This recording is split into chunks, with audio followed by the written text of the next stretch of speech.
Hi, I'm Bridget. Welcome to my kitchen where I elevate the everyday with inspiring recipes that are doable for any cook.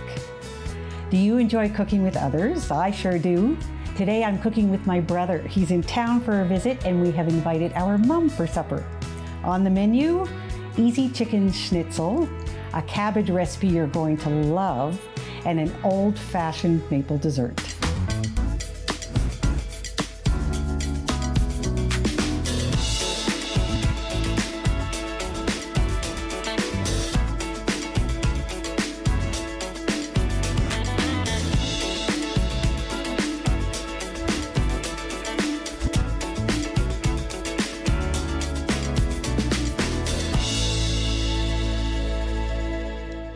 If you've been cooking along with me for a while, you'll know I share lots of recipes from my mom.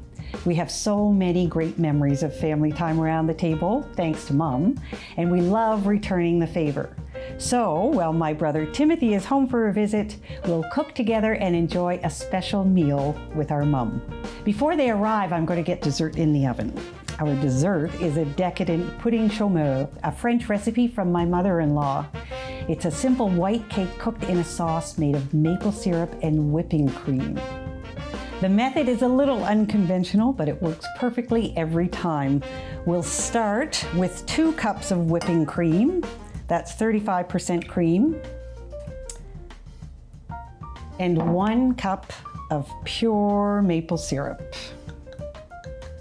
I'm going to bring them to a simmer over medium heat.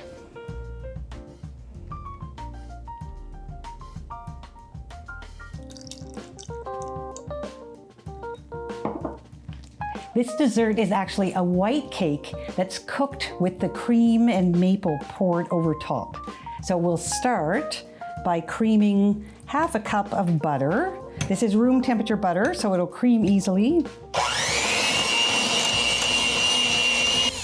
And to that, I will add a cup of sugar, half a cup at a time.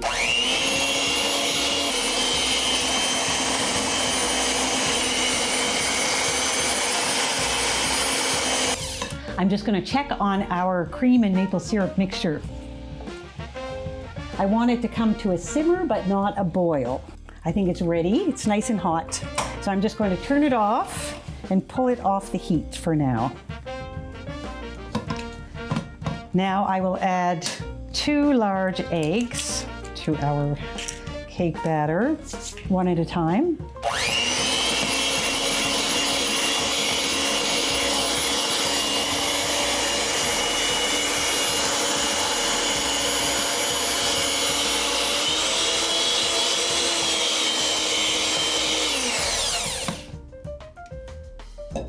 These are room temperature eggs.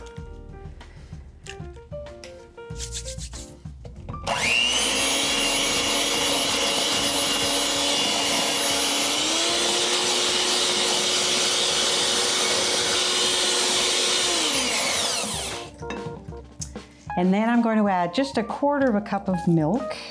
I'll quickly mix that, and then we'll add the dry ingredients.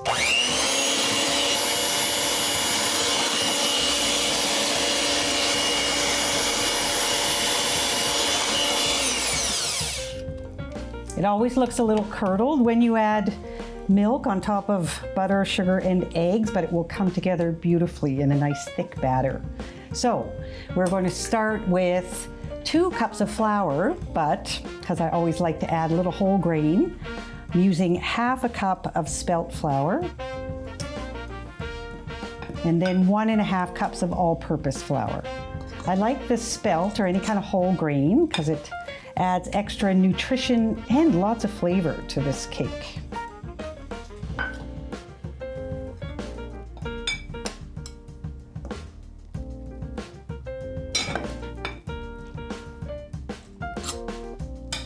And you'll see that we're not going to add any vanilla to this cake and really resist the urge to add any kind of flavoring because we want the flavor of the maple syrup to really dominate in this recipe. 2 teaspoons of baking powder and half a teaspoon of salt. So this is really a one bowl cake, like a dump it cake.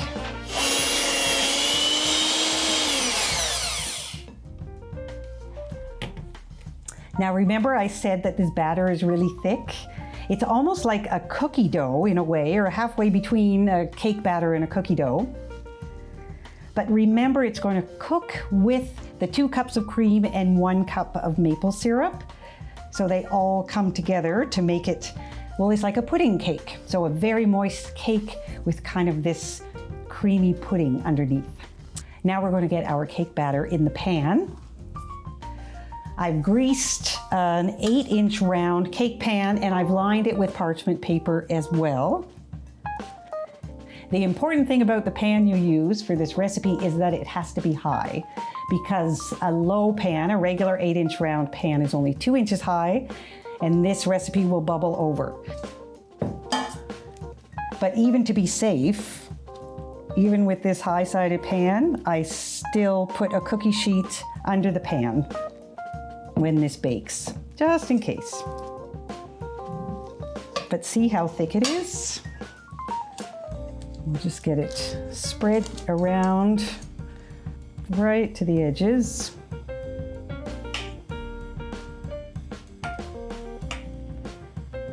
And now comes the unconventional part of this pudding cake.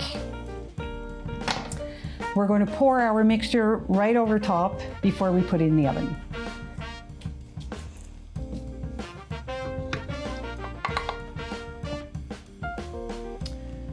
Now, one fiddly thing about this recipe is that I'm going to pour the cream over top, over the back of a spoon, just so it falls gently. I don't want the act of pouring to make a big divot in the cake.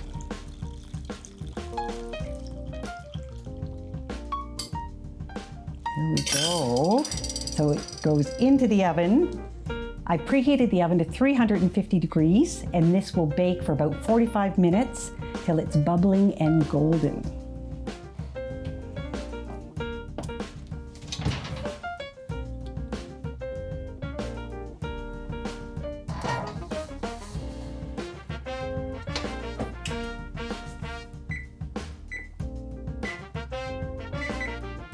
It's always fun to cook with Timothy. We make a great pair in the kitchen. He's an expert with meat, and I make sure there are lots of vegetables on the plates.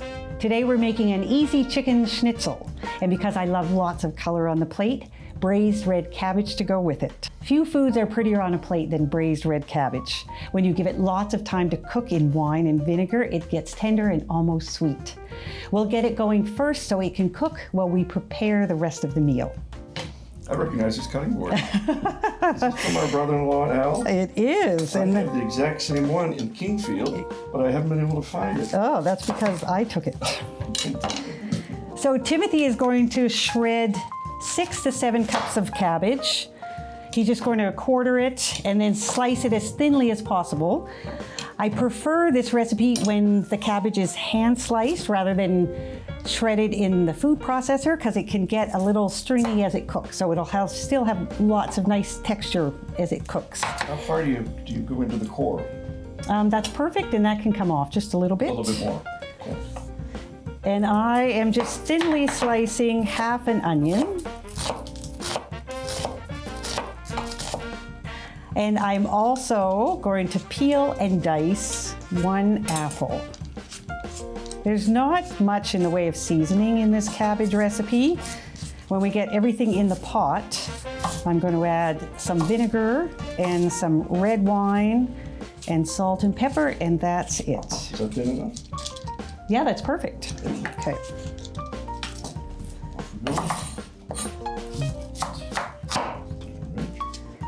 Okay. Because this cabbage cooks for at least an hour. I mean, you can cook it longer if you'd like. The apple goes kind of to mush. It keeps a bit of texture, but it's soft, soft, soft. And I'm just going to chop it into about 1/2-inch dice.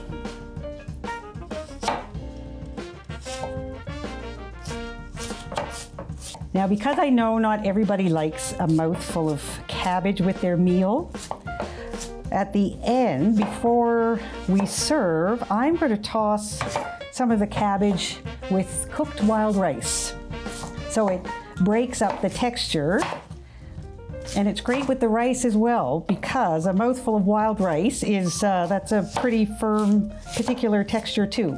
So really, the two together, wild rice and cabbage, makes a beautiful combination. All right, I'm done before you. I think that was a perfect amount, that cabbage. Oh, great. Size. Okay. So I'm going to get the onion sauteing first, just for a minute or two. And then we'll toss everything else in. I'll add the wine and the vinegar, and then we'll just let it cook. I'll stir it from time to time, but really, while we're preparing the chicken, we can let the cabbage cook. So let's get our onion in the pot to start cooking. I'll add just a little bit of olive oil.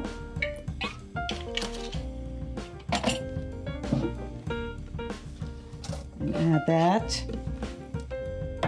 As soon as the onion starts to soften, we can add the rest of the ingredients. So it'll just take a couple minutes. It's time to add the apple and the cabbage. So we'll put that in. And Timothy, do you want to put the cabbage in? Sure. Thank you. It'll be a tight fit. We don't have to put it all in if it doesn't fit. Thank you. You're welcome. Okay, so now to the cabbage, I'm going to add 3 tablespoons of red wine.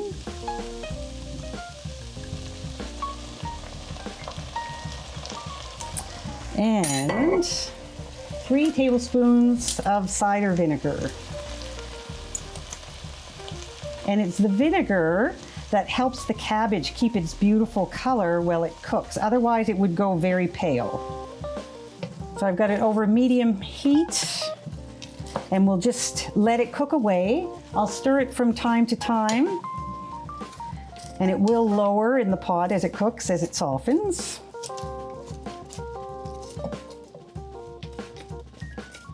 And we'll just put the lid on, and we'll get started with the chicken. We're ready to get going with our chicken schnitzel. You can use chicken breast or chicken thighs. I prefer chicken thighs because they're more flavorful, but what do you use? We usually use a chicken breast, and instead of the plastic bag, we'll use parchment paper.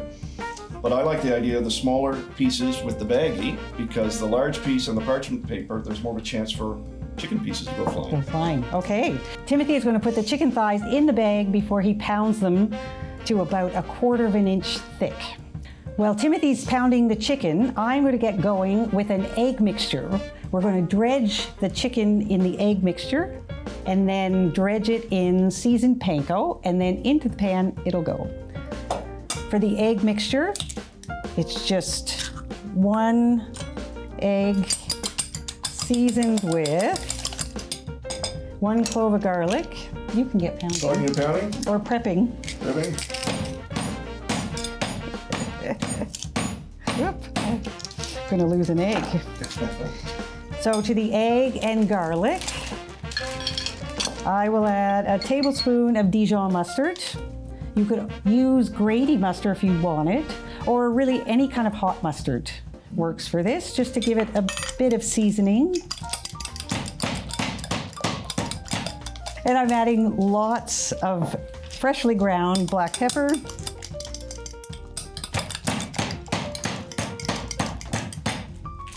So that is our egg mixture for dredging. To season the panko, I've got 2 cups of panko, and I'm going to add 1 teaspoon of summer savory, and about 1/4 cup of grated Gruyere cheese. You could use Parmesan, but the cheese, just any kind of firm cheese, gives it a nice flavor, added flavor.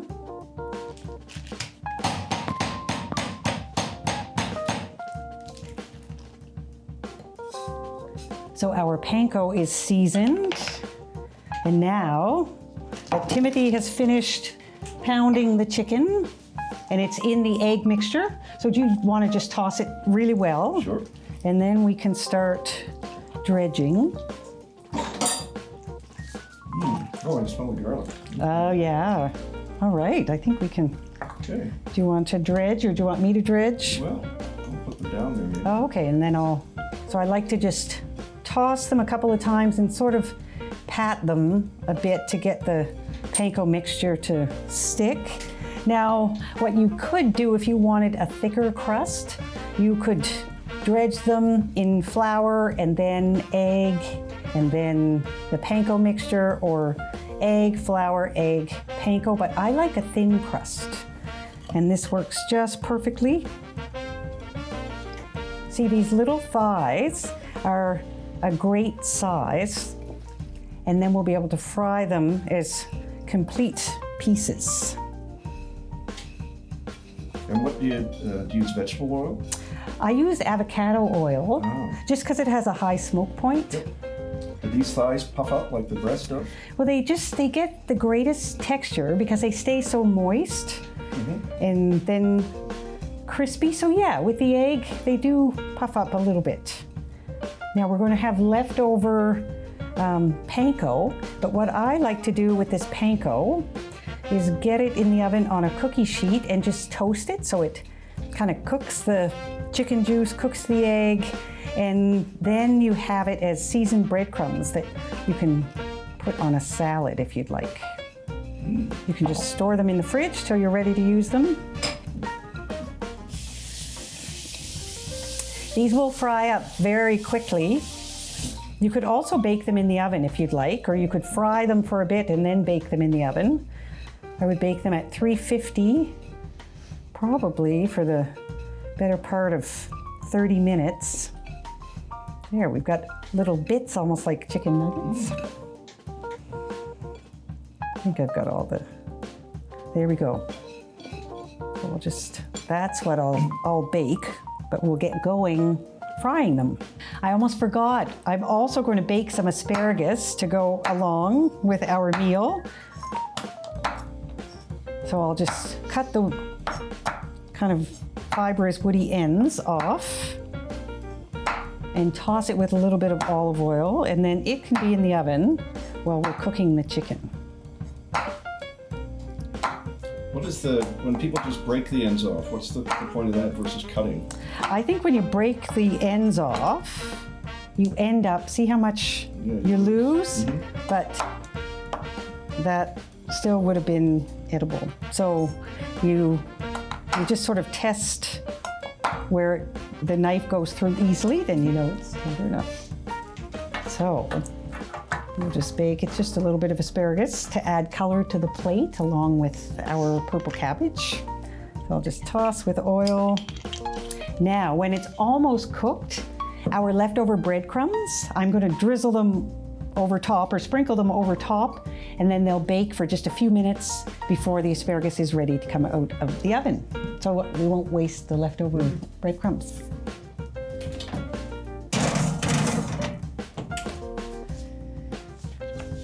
All right, so now it is time for the chicken. We're using a big cast iron fry pan, and I'm just going to heat it over medium, and we're using avocado oil to fry. We'll let those cook until they're golden on the underside and then flip them. Shouldn't take too long. I'm just going to add a couple of the little pieces. They can be our tester pieces to tell if the chicken is cooked through. And Timothy is going to take over cooking the chicken.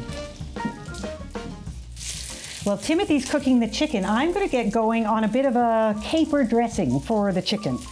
I'm going to melt a tablespoon of butter in a pan with a tablespoon of olive oil. And then I'm going to add 2 tablespoons of capers. And I'm just going to fry them till they're crispy. And when we're plating the chicken, I'll drizzle it over top, and it's a flavor enhancement, but it's a bit of a decoration too. Those are looking great, and you can add more oil as needed. Okay. Oh, they look great, Timothy.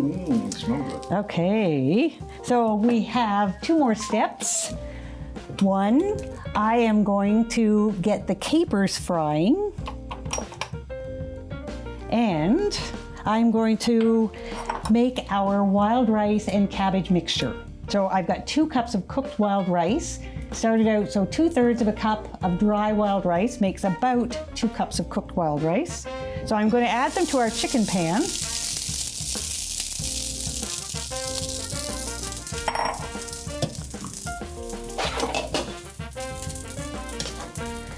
And our cabbage is nice and soft. I'm just going to warm the wild rice in this nice hot pan.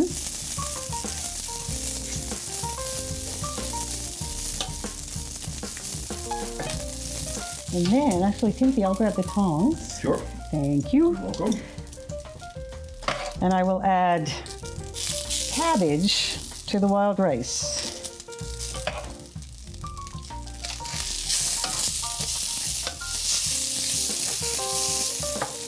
You can decide how much cabbage you want to add.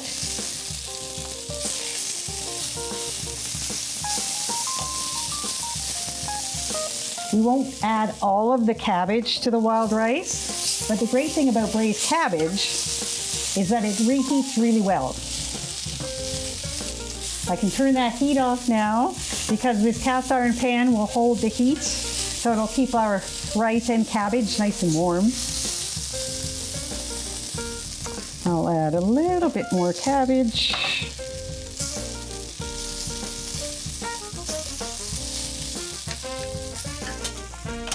And I'm going to season it with salt and pepper. I didn't season the cabbage at all yet. So pepper, and then at least half a teaspoon of salt. You could also add a dollop of butter, a tablespoon of butter to this mixture. That would be delicious.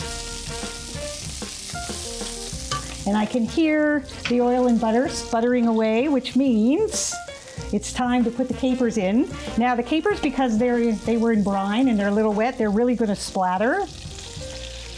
Oh, not too badly.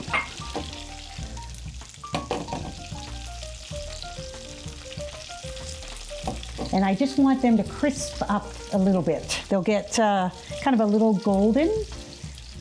Our asparagus is pretty much cooked. And remember the breadcrumbs that we saved from the chicken? I'm just going to sprinkle some over. Won't use all of them. And let them toast in the oven for about 3 minutes. Then we'll be ready to plate everything. Cooking with family is a beautiful way to spend time together. Our chicken schnitzel and cabbage and wild rice is a beautiful meal, and it's so much faster to prepare when there are 2 of us in the kitchen. And cooking for Mom is an extra special way to keep making memories around the table. Thanks for watching.